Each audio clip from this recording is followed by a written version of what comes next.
Hello everyone, welcome back to my channel education and inspiration with Jyoti. आज की video में हम देखेंगे आहार एवं पौष्टिकता इकाई के अंतर्गत सुपोषण एवं कुपोषण से संबंधित सभी महत्वपूर्ण प्रश्न जो कि सभी परीक्षाओं में पूछे गए हैं, जैसे कि TGT, PGT, home science, GIC, UGC net, जो जिसमें भी ये क्वेश्चंस पूछे गए हैं उनको मैंने एक जगह कलेक्ट करा है कुछ क्वेश्चंस को, और वही मैं आपके साथ डिस्कस करूँगी। ये वीडियो सारी परीक्षाओं के लिए, गृह शिल्प से संबंधित सभी परीक्षाओं के लिए अति महत्वपूर्ण है। तो चलिए वीडियो स्टार्ट करते हैं। पहला क्वेश्चन देखेंगे, भारत पर निम्नलिखित सूक्ष्म पोषक पदार्थों की कमी संबंधी विकारों का उच्च बोझ है। भारत में कौन कौन से? घेंगा, रतौंधी, अल्पभर या रक्ताल्पता या ई संज्ञान। जो सही आंसर है इसका, ये कब क्वेश्चन कहाँ पूछा गया है? यूजीसी नेट एग्ज़ाम में पूछा गया है दिसंबर 2019 में। तो इसका सही विकल्प देखेंगे। मतलब इसका ये है कि भारत में जो ये पोषक तत्व है, इसकी कमी से होने वाले रोगों की संख्या सबसे ज़्यादा है। ऐसा कौन सा रोग है? तो उसी के बारे में ये प्रश्न पूछा गया है। तो भारत पर निम्नलिखित सूक्ष्म पोषक पदार्थों की कमी से संबंधित विकारों का उच्च बोझ है। कौन सा है? घेंगा बहुत अधिक संख्या में हमारे भारत में लोगों को हो जाता है, क्योंकि उन्हें जानकारी नहीं होती है कि हमें आयोडीन युक्त नमक खाना चाहिए। रतौंधी हो जाता है क्योंकि विटामिन ए की जो है ना कहीं शरीर में कमी हो जाती है, इसके कारण रतौंधी हो जाती है। जैसे कि बच्चे हैं, वो खाना को संतुलित भोजन नहीं कर रहे हैं, हरी सब्जियों का सेवन नहीं कर रहे हैं, उल्टी सीधी चीज़ें खा रहे हैं, और इसी की वजह से विटामिन ए की कमी से ही रक्ताल्पता नामक रोग हो जाता है लोगों में। रतौंधी जो होती है और रक्ताल्पता, ये एक प्रकार की विटामिन की कमी से होने वाले रोग हैं, जो सही प्रकार की जानकारी ना होने पर लोग संतुलित भोजन नहीं करते, इस वजह से वो प्रभावित हो जाते हैं इस बीमारियों से, और इसकी संख्या भारत में बहुत अधिक है। और घेंगा यानी कि आप जानते हैं आयोडीन युक्त नमक नहीं खाते हैं तो घेंगा हो जाता है। अगला क्वेश्चन देखते हैं, भारत में निम्नलिखित सूक्ष्म पोषक पदार्थों की कमी का उच्च प्रचलन है। विटामिन ए, प्रोटीन, कैल्शियम, लौह, विटामिन डी। तो इसका सही आंसर है कौन सा? ये भी यूजीसी नेट एग्जाम में आया क्वेश्चन है। भारत में विटामिन ए, लौह तत्व और फोलिक एसिड जनित सूक्ष्म पदार्थों का उच्च प्रचलन है। ठीक है, आगे क्वेश्चन देखते हैं। कुपोषण मानव शरीर में विभिन्न रक्षा प्रणालियों पर विपरीत प्रभाव डालता है। प्रतिजैवी निर्माण, फैगोसाइटिक क्रिया, ऊतक अखंडता या उक्त सभी। तो इसमें जो आंसर है वो है उक्त सभी। प्रतिजैवी निर्माण यानी कि एंटीबॉडी फॉर्मेशन, फैगोसाइटिक क्रिया, ऊतक अखंडता, टिश्यू इंटीग्रिटी आदि कुपोषण मानव शरीर में विभिन्न रक्षा प्रणालियों पर विपरीत प्रभाव डालता है। कुपोषण उस अवस्था को कहा जाता है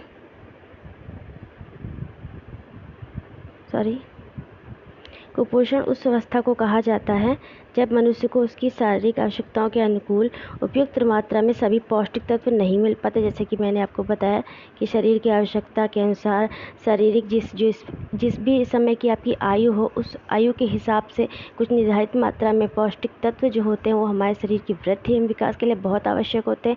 अगर वो हमारे शरीर को नहीं मिलते हैं तो हमें कुपोषण हो जाता है। और अगर एक कुपोषण दो प्रकार का होता है, मैं यहाँ आपको ये भी बता दूँ। एक पौष्टिक तत्वों की अधिकता के कारण जो कि मोटापे का रूप ले लेता है, और एक होता है पौष्टिक तत्वों की कमी के कारण, जिसे माल न्यूट्रिशन कहते हैं, यानी कि कुपोषण कहा जाता है। अथवा कोई आवश्यक तत्व आवश्यकता से अधिक या कम मिलते हैं, इस कारण मनुष्य की शारीरिक वृद्धि, समुचित विकास तथा कार्य क्षमता पर बुरा प्रभाव पड़ता है, या मुख्यतः समाज के निम्न वर्गों में पाया जाता है। ठीक है,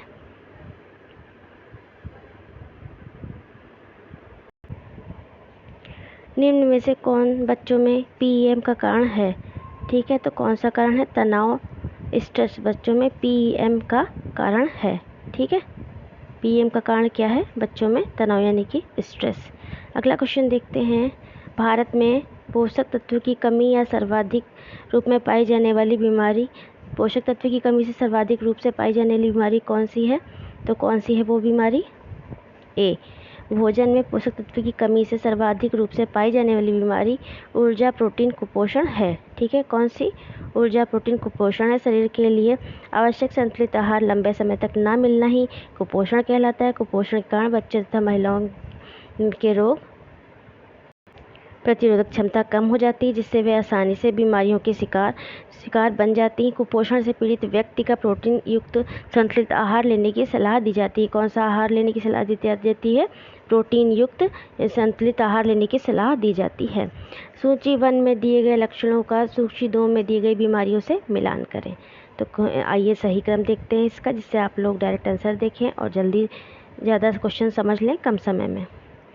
ये है ए, स्टीएटोरिया कुअवशोषण, दूसरा न्यूरो साइकेट्रिक हिपेटिक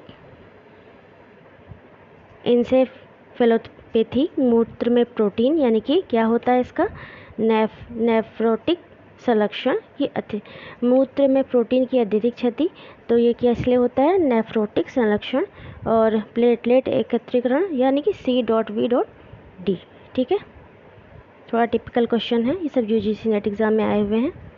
देखिए हर एग्ज़ाम में कुछ ऐसे ही क्वेश्चंस तैयार किए जाते हैं जो क्वेश्चंस थोड़े से टफ होते हैं और थोड़े से सिंपल होते हैं। तो हमें क्या फोकस रखना है, हमें सारे क्वेश्चंस को देखना है। अगर एक क्वेश्चन कोई टफ आ गया तो हमें पूरा टाइम उस पर नहीं अपना वेस्ट करना है, हमें सबसे पहले अपने स्कोर पे ध्यान रखना है। हमें जो क्वेश्चंस आते हैं फटाफट हमें वो टिक करना है। हाँ, ऐसा कुछ हो जाता है कि कभी कभी 4-5 क्वेश्चंस कुछ टफ आ जाते हैं, तो पहले हमें सही से जो क्वेश्चन आते हैं हम उन्हें कर लेंगे जिससे हमारा स्कोर मेनटेन रहे। उसके बाद जब हमें टाइम मिलता है तो उन क्वेश्चंस को हम सोच के करने का प्रयास करते हैं। सूची 1 में दिए गए पोषण मूल्यांकन विधियों का सूची सेकंड में दिए गए मापन उपकरणों से मिलान करें। तो चलिए इसका देखते हैं सही कूट। आहार सर्वेक्षण यानी कि F.Q, मानव मिति MUAC, जीव रासायनिक HB एंड रोग विषयक बिटॉट स्पॉट। ठीक है, ये आपको नहीं दिख रहा होगा, मैं पढ़ दे रही हूँ बिटॉट स्पॉट। तो कौन सा कूट सही है, कूट हो गया D। ठीक है, ये देखिए बिटॉट स्पॉट यहाँ दिया गया है। नेक्स्ट क्वेश्चन देखते हैं। नीचे 2 कथन दिए गए हैं जिनमें एक कथन अभिकथन A है और दूसरा तर्क R है। कथनों को पढ़िए और नीचे दिए गए कूट का प्रयोग कर सही उत्तर लिखिए। पोषण संक्रमण के वर्तमान में भारतवर्ष में स्वास्थ्य देखभाल में आने वाली चुनौतियां दोनों तरह की हैं, अल्प पोषण व अधिक पोषण की रोकथाम। दूसरा है भारतवर्ष में जनसांख्यिकीय संक्रमण के फलस्वरूप बुजुर्गों की जनसंख्या के अनुपात में बढ़ोतरी हो रही है। तो कौन सा कूट सही है इसमें? इसमें जो सही है वो है A सही है, परंतु R गलत है। ठीक है, यानी कि सेकंड B। ए इसमें जो दिया गया है वो पोषण संक्रमण के कारण वर्तमान में भारतवर्ष में स्वास्थ्य देखभाल में आने वाली चुनौतियां दोनों तरह की हैं, अल्प पोषण व अधिक पोषण। मैंने जैसा कि बताया भी है आपको कि अभी अल्प पोषण भी हो जाता है और कभी कभी अधिक पोषण भी हो जाता है। और आर जो है वो क्या कहा गया है,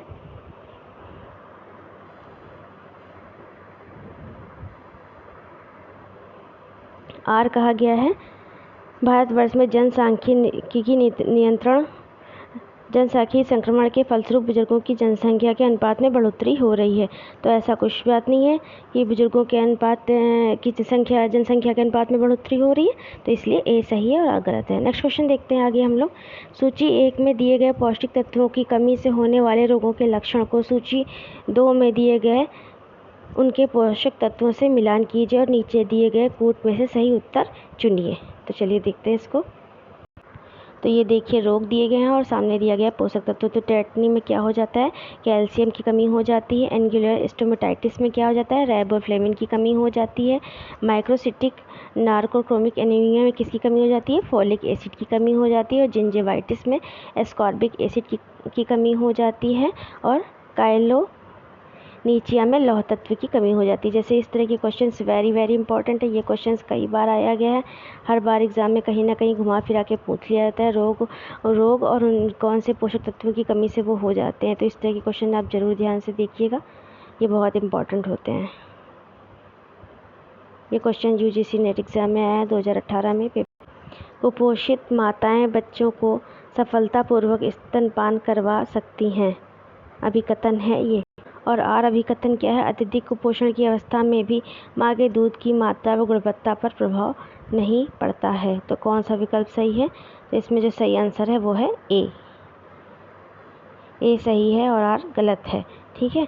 कुपोषित माताएं बच्चों को सफलतापूर्वक स्तनपान करवा सकती हैं, लेकिन अत्यधिक कुपोषण की अवस्था में मां के दूध की मात्रा व गुणवत्ता पर बहुत अधिक प्रभाव पड़ता है। ये बात तो बिल्कुल सही है कि अगर माता कुपोषित होगी, उसके शरीर में पोषक तत्वों की कमी होगी, उसे हर प्रकार से शरीर उसका स्वस्थ नहीं होगा, तो बच्चों के माँ के दूध में जो भी पौष्टिक तत्व होते हैं वो पर्याप्त मात्रा में नहीं होंगे, जिससे बच्चा पिएगा और बच्चे में पर्याप्त मात्रा में पौष्टिक तत्व नहीं होंगे, तो इसकी वजह से बच्चे का वृद्धि विकास समुचित रूप से नहीं हो पाएगा और बच्चा भी कहीं ना कहीं रोगों से प्रभावित रहेगा। उसमें रोगों से लड़ने की क्षमता भी कम पाई जाएगी।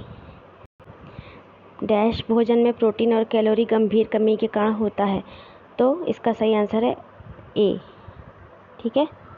मरासमस भोजन में प्रोटीन और कैलोरी की गंभीर कमी के कारण होता है। मरासमस ये सब बहुत इंपॉर्टेंट है, TGT 2019 में पूछा गया है। मरासमस भोजन और प्रोटीन की और कैलोरी की गंभीर कमी के कारण होता है। यह रोग अधिकांशतः निर्धन वर्ग के बच्चों में होता है, जिसके आहार में न केवल प्रोटीन की कमी होती है अपितु ऊर्जा का भी अभाव रहता है। यह रोग उस परिस्थिति में भी हो जाता है जब माँ जल्दी गर्भधारण करती है और 2 बच्चों में 3 साल का अंतराल नहीं रख पाती।